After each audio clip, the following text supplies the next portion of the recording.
मेहर जे बोरी मुतासिर इलाइक़नि बलेदाई काज़ी आरिफ लथण समेत ॿियनि यूनियन काउंसिलनि जे मुख़्तलिफ़ गोठन समेत मेहर शहर में अतरादू बिजली की लोड शेडिंग और ट्यूबवेल फीडर की मुसलसल बंदिश खिलाफ आबादकार इतिहाद के सर से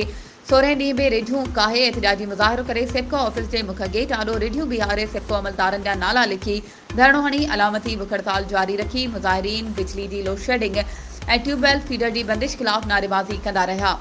मुज़ाहिरीन रिढ़ियूं काहे उन्हनि ते सेप्को अमलदारनि जा नाला लिखी शहर में गश्त कराईंदा रहा। उन मौके ते आबादकार ऐं एसयूपी अॻवाणनि अमजद तुनियो, हबीब हुज़ूरी, हाजी खान मारफाणी, सिकंदर सोढर, अब्दुल मजीद ऐं ॿियनि अॻवाणनि नेशनल प्रेस क्लब मेहर जे सहाफ़ियुनि सां ॻाल्हाईंदे चयो त 16 ॾींहंनि खां मुसलसल सरापा एहतजाज बणियल आहियूं पर सेप्को इंतज़ामिया जे कन ते जूए बि न पई चुरे,